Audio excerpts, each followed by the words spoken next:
Good morning students, welcome to my lectures. Last class में मैंने पढ़ाया था कैरेक्टरिस्टिक्स ऑफ मैटर। आज पढ़ेंगे हम लोग classification of matter, which is the next session. सबसे पहले पहुंचेंगे अपनी एक छोटी सी कहानी में। इस कहानी को जरा देखो। स्कूल टाइम के वो दिन जब हम लोगों को सेग्रीगेट करा जाता था, असेंबलीज में हम लोगों को अलग अलग ड्रेसेस पहनने को मिलते थे। कोई रेड कलर का टी शर्ट है, कोई ग्रीन कलर का टी शर्ट है, कोई ब्लू टी शर्ट है। हाउसेस के अकॉर्डिंग हम लोग डिवाइडेड होते थे। बस वैसा ही कुछ है मैटर के अंदर भी, जहां पे उसे क्लासिफाई किया जा सकता है। और आज के इस लेक्चर में यही हम पढ़ने वाले हैं। Let's explore more about it. सबसे पहले आओ मेरे बारे में जानने के लिए। मैं हूं संजय आर्या, आपका केमिस्ट्री फैकल्टी, और मैं आप लोगों को कराने वाला हूं मैटर और इसके क्लासिफिकेशन की इस सीक्वेंस सीरीज में थोड़ा सा आगे वाला सेशन। जल्दी से आगे बढ़ते हैं हम लोग। So before starting this topic, let me brief you about the importance of this topic और कहां से लिया है मैंने ये topic. So basic concept of chemistry is our chapter from 11th standard, और इसमें हम लोगों ने टॉपिक पिक किया हुआ है क्लासिफिकेशन ऑफ मैटर। इसके बारे में और डिटेल में जानने और प्रैक्टिस करने के लिए प्लीज कमेंट सेक्शन में दिए हुए लिंक पे जरूर जाएं, so that you can subscribe us. Also subscribe करें हमारे यूट्यूब चैनल पे, ताकि मेरे अपडेटेड लेसन्स पे आप लोग अटेम्प्ट कर सकें। अब आगे बढ़ते हैं हम लोग। So we have classification of matter. See, जैसे स्कूल टाइम में इस बेसिस पे कि किसने किस तरह की ड्रेस पहनी है या किस तरह के कौन से हाउस में कौन होता है, हम लोग स्टूडेंट्स को सेग्रीगेट करते थे। सिमिलरली मैटर में भी ऐसा ही होता है। उसके two properties, one is physical property, another one is chemical property. हम लोग उनको डिवाइड करने वाले हैं। बहुत मजा आने वाला है, जल्दी से बने रहो और चेक करो कि किस तरह से मैंने इस चीज को आपके लिए तैयार किया हुआ है। देखिए, सबसे इंपॉर्टेंट बात क्या है कि क्लासिफिकेशन जब भी होगा तो क्लासिफिकेशन का एक पैटर्न होता है, एक तरीका होता है। क्लासिफिकेशन ऐसे नहीं कैसे भी कर दिया। हम लोग हमेशा ये देखते हैं, अच्छा असेंबलीज में कैसे खड़े होते थे स्टूडेंट्स, एक के पीछे एक, और सबसे छोटे हाइट वाला स्टूडेंट होगा सबसे आगे।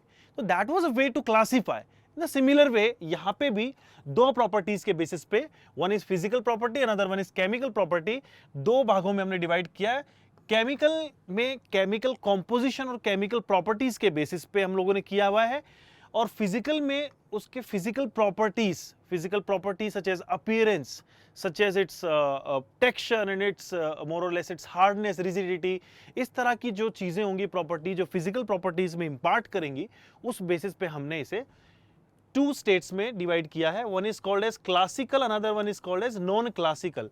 देखिए, क्लासिकल और नॉन क्लासिकल का मीनिंग है, classical meaning something which can happen in the existing atmosphere.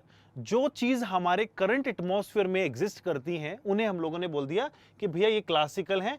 और सिमिलरली एक ऐसा भी है नॉन क्लासिकल, जिसमें एक्सेप्शनल कंडीशंस अगर हम लोगों को डिराइव करनी पड़े, बहुत हाई टेम्परेचर पे जाना पड़े या बहुत ही लो टेम्परेचर पे आना पड़े, तो हम लोग बोलेंगे इसे नॉन क्लासिकल। सो क्लासिकल में हमारे पास में सॉलिड, लिक्विड, गैस, तीन टाइप के स्टेट्स होते हैं, जो हम लोगों ने ऑलरेडी पढ़ा भी होगा 8th स्टैंडर्ड में, 9th स्टैंडर्ड में। और नॉन क्लासिकल में थोड़ा सा हम लोग इस बार जानेंगे। दो बहुत ही इंपॉर्टेंट स्टेट होती है, one is plasma, also called as the fourth state of matter, and BEC, that is Bose Einstein condensate, which is the fifth state of matter. इसी तरह से केमिकल क्लासिफिकेशन जो है, उसमें भी आपको डिटेलिंग में जानने को मिलेगा। सबसे पहले मैं स्टार्ट कर देता हूं। आज हम लोगों को ज्यादा फोकस करना है फिजिकल क्लासिफिकेशन पे, जहां पे हम इन सब चीजों को कवर करने की कोशिश करेंगे। आगे बढ़ जाते हैं। सबसे पहले आते हैं, which of the following is non classical state of matter. एक क्वेश्चन आपके लिए लेके आया हूं कि कौन सा non classical state of matter है। आप हिंट में भी जा सकते हैं। अगर आप हिंट में जाएंगे तो पता चल रहा है, क्योंकि solid, liquid and gas are 3 classical states of matter, यानी ये ऑर्डिनरी कंडीशन पे एग्जिस्ट करने वाले 3 स्टेट्स हैं। तो चेक करना है कि कौन सा नहीं है। आइए जरा इसमें देखें कि solid, liquid, gas and plasma, तो definitely the answer will be plasma if you submit it. Okay, या सो इट्स करेक्ट। एनीवेज, आगे बढ़ते हैं। अब यहां पे हम लोग 3 जो स्टेट होती हैं, जो क्लासिकल स्टेट जिसे हम लोगों ने बोला है, और जो ऑर्डिनरी स्टेट्स होती हैं, उन स्टेट्स को थोड़ा कंपैरेटिव स्टडी करते हैं।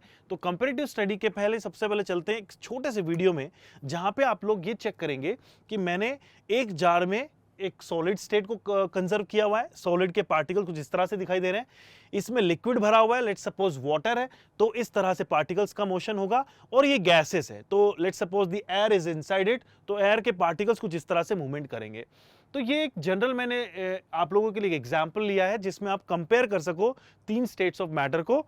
और अब आगे बढ़ते हैं हम लोग इनकी कैरेक्टरिस्टिक्स को थोड़ा और डिटेल में जानने के लिए कि कौन कौन से प्रॉपर्टीज में सॉलिड, लिक्विड, गैस कैसे कैसे डिफर करेंगे। चलो आते हैं।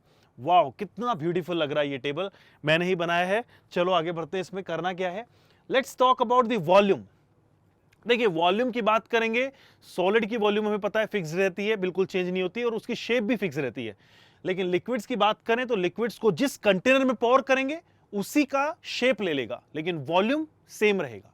2 लीटर मिल्क को अगर मैंने एक ग्लास से लेके एक बाउल में डाला तो वॉल्यूम 2 लीटर ही रहेगा, लेकिन इसका शेप चेंज हो जाएगा।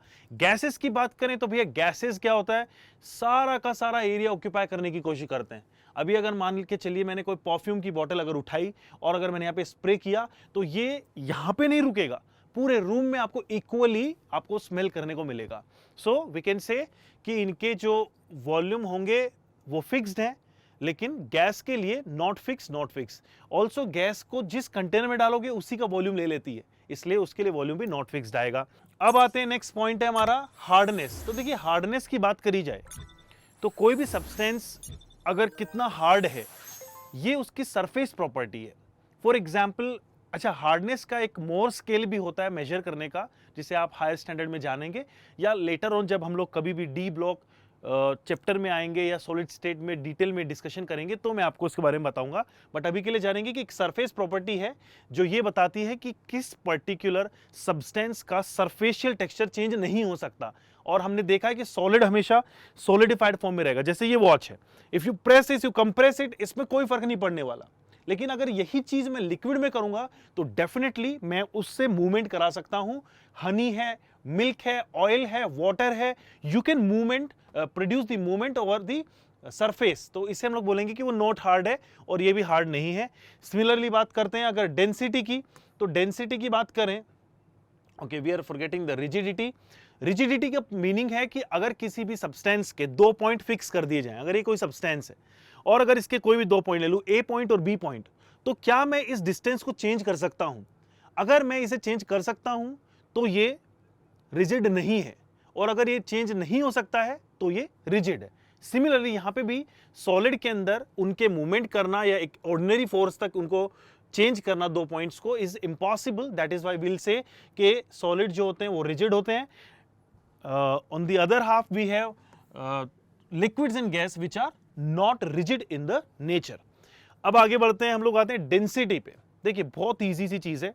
डेंसिटी के लिए अगर आप चेक करना चाहो तो एक छोटा सा एक्सपेरिमेंट मेरे साथ करो। एक बार फिर से इधर आते हैं हम लोग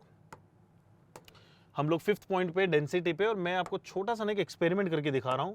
फॉर एग्जाम्पल, ये आपके पास में एक बाउल है और बाउल में आपने भर दिया है लेट्स सपोज वाटर। ये है आपके पास में वाटर, और ये आप छोटा सा इसमें क्या डाल रहे हैं, लेट्स सपोज एक कॉइन डाल रहे हैं, एक मेटल कॉइन है हमारे पास में, और मेटल कॉइन एग्जांपल है सॉलिड का, करेक्ट। और यहाँ पे जब खाली स्पेस है, यहाँ पे क्या होगी, एयर होगी। तो भैया आप खुद से ऑब्जर्व करो कि यहाँ पे हो क्या रहा है। एयर का एग्जिस्टेंस कहां पर है, लिक्विड सरफेस के ऊपर। कॉइन जो होगा वो सीधा कहां जाएगा, बॉटम में, करेक्ट। ये t = 0 टाइम पे यहां पे था, t = t टाइम पे मिलेगा बॉटम पे। तो भैया सीधी सी बात है कि जो चीज सिंक कर गई इसका मतलब उसकी डेंसिटी है ज्यादा, और जो चीज की डेंसिटी कम है वो करेगी फ्लोट। तो यहां पे यही हुआ कि एयर जो है यानी गैसेस जो होता है जनरली, इन जनरल उनका वॉल्यूम ज्यादा होता है, मास कम होता है। सो वी कैन से कि डेंसिटी जो होगी वो उनकी मिनिमम होती है, बहुत ही नेग्लिजिबल डेंसिटीज होती हैं। लेकिन बात करें सॉलिड्स की, तो सॉलिड्स की हायर डेंसिटी रहेगी, और हायर डेंसिटी की वजह से अगर हम लोग कंपेयर करें लिक्विड के साथ तो लिक्विड की आपको मिलेगी मॉडरेट काइंड ऑफ डेंसिटी। फिर से आ जाते हैं अपने कंपैरिजन पे। तो कंपैरिजन यही चल रहा था कि भैया 5th पॉइंट तक पहुंचे थे डेंसिटी में। अब आते हैं इंटरमोलिकुलर फोर्सेस की बात करें तो देखो, मॉलिक्यूलर फोर्सेस जो होते हैं ये होते हैं कि पार्टिकल ने पार्टिकल को कैसे पकड़ा हुआ है। अगर पार्टिकल पार्टिकल का बॉन्ड बहुत ही स्ट्रांग है, इसका मतलब इंटरमोलिकुलर फोर्सेस क्या है, बहुत ही ज्यादा है। जैसे एक सिंपल सा एग्जांपल देखो, यहीं पे आ जाओ फिर से। जो मैंने आपको ये वीडियो में दिखाया था कि ये पार्टिकल जो होंगे, देखो ये पार्टिकल जो है सॉलिड के, उन्होंने एक दूसरे को बाउंड किया हुआ है बहुत ही टाइटली। इनफैक्ट उनके मूवमेंट का स्पेस भी बहुत कम बचा हुआ है। तो मैं इजीली यहां से देख के बता सकता हूं कि सबसे ज्यादा inter particle force of attraction, सबसे ज्यादा पार्टिकल अट्रैक्शन रहेगा सॉलिड स्टेट में और मिनिमम रहेगा गैसेस में। और on the opposite have we have inter particle space. Space सबसे ज्यादा कहां दिख रहा है आपको? गैसेस के अंदर। ऐसा क्यों? क्योंकि गैसेस जो होती हैं वो, उनके पार्टिकल जो होते हैं वो सारा वॉल्यूम ऑक्यूपाई करना चाहते हैं। इस वजह से इट्स दैट इजी यार, मैं वॉक कर रहा हूं और वॉक करके अगर मैं दीवार के सामने पहुंचता हूं तो दीवार मुझे अलाउ नहीं कर रही है पास ऑन करने से, क्योंकि वहां पे पार्टिकल्स ने एक दूसरे को बाउंड किया हुआ है। Strong force of attraction plus बहुत ही लीस्ट इंटर पार्टिकल स्पेस। वहीं पे अगर मैं पानी में वॉक करता हूं तो मुझे थोड़ी प्रॉब्लम होगी, लेकिन I can easily walk. Correct? क्योंकि वहां पे क्या हो रहा है? Inter particle force of attraction और स्पेसेस दोनों मॉडरेट हैं comparing to solid and gases. और वहीं पे अगर मैं नॉर्मली अभी जैसे मूवमेंट कर रहा हूं, how easily I can move. Air is everywhere, particles are everywhere, लेकिन उनका इंट्रैक्शन जो है वो क्या है? मिनिमम है, नेग्लिजिबल है। इस वजह से मैं इजीली यहां पे मूवमेंट कर सकता हूं। अब आते हैं हमारे नेक्स्ट पॉइंट पे। तो हम लोगों ने 2 पॉइंट्स और भी क्लियर किए। Apart from density we had inter particle force of attraction and inter particle spaces. अब देखते हैं नेक्स्ट पॉइंट है कंप्रेसिबिलिटी। देखो कंप्रेसिबिलिटी का मीनिंग क्या होता है? The ability to get compressed, मतलब उसके वॉल्यूम में रिडक्शन को बोलते हैं कंप्रेशन। अब आप ये सॉलिड है, इसको कंप्रेस करो, am I able to compress it? No. क्यों? क्योंकि यहां पे अंदर पार्टिकल इतने कॉम्पैक्टली पैक्ड है कि उनके बीच में स्पेस इतना मिनिमम है कि हम लोग उसको कंप्रेस कर ही नहीं पा रहे। On the other half we have gaseous state. अगर गैसेस को आप कंप्रेस करेंगे they can easily compressed. Example is CNG. CNG gas क्या है? Compressed natural gas. Natural gas methane को कंप्रेस कर दिया, बन गई CAG. Similarly LPG, LPG also mixture of some hydrocarbons जिनको एक्सप्लेन हम लोग कंप्रेस करके बना देते हैं लिक्विड पेट्रोलियम गैस। नेक्स्ट बढ़ते हैं। तो ये था कुछ ओवरऑल व्यू जिसमें हमने सीखा सॉलिड लिक्विड गैस के कंपैरेटिव एनालिसिस। हमने 8 पॉइंट डिस्कस किए and I want you to learn every single 8 points. अब आ जाते हैं एक मजेदार सी स्टेट में जिसका नाम है प्लाज्मा। तो प्लाज्मा नाम से इतना मजेदार लग रहा है, एक्चुअली में है क्या? इसके लिए काम करते हैं हम लोग, चेक करते हैं कि ये क्या दिया हुआ है मेरे पास में। Okay, so I can move it, it's some cloud and ground is given there. एक काम करते हैं, it is asking me to click here. Okay, क्या हो रहा है यहाँ पे? Okay, that was nice wasn't it? Let me click here. Okay, so I will explain this plasma state में कैसे क्या हुआ है। देखो यार, ये क्लाउड्स है और क्लाउड में दिखाया गया कि कुछ नेगेटिव चार्जेस जो प्रेजेंट थे क्लाउड में, वो जो अर्थ का बेसिकली जो ग्राउंड है उस पे एग्जिस्टिंग पॉजिटिव चार्ज से इंटरेक्शन में आते हैं और इंटरेक्शन में आने के बाद में न्यूट्रलाइज होते हैं। जब भी दो चार्जेस मिलेंगे, जब भी दो ऑपोजिटली चार्ज मिलेंगे, हमेशा एनर्जी इवॉल्व होगी। हमेशा याद रखेंगे, whenever the positive and negative charges are combined together there will be revolution of energy. तो ये एनर्जी किस फॉर्म में निकली? ये एनर्जी एक ब्राइट फ्लैश के फॉर्म में हमें दिखाई दी, जिसे हम लोग बोलते हैं लाइटनिंग और जिसे हम लोग बोलते हैं बिजली का कड़कना। और वो बेसिकली एग्जांपल है प्लाज्मा का। तो प्लाज्मा क्या है? चलो एक बार स्टडी करते हैं। It is a superheated matter in which the electrons are ripped away from the atoms forming ionized gas. So it's that easy. क्या होगा? मान लीजिए कोई भी पर्टिकुलर गैस है, एटमॉस्फेयर में गैस थी नाइट्रोजन। नाइट्रोजन गैस को मिली बहुत सारी एनर्जी, तो इतनी ज्यादा एनर्जी लेने के बाद में नाइट्रोजन तो बन गया है आयन में, इसका मॉलिक्यूल ने इलेक्ट्रॉन कर दिया लूज और इलेक्ट्रॉन बन गया यहां पे बाहर।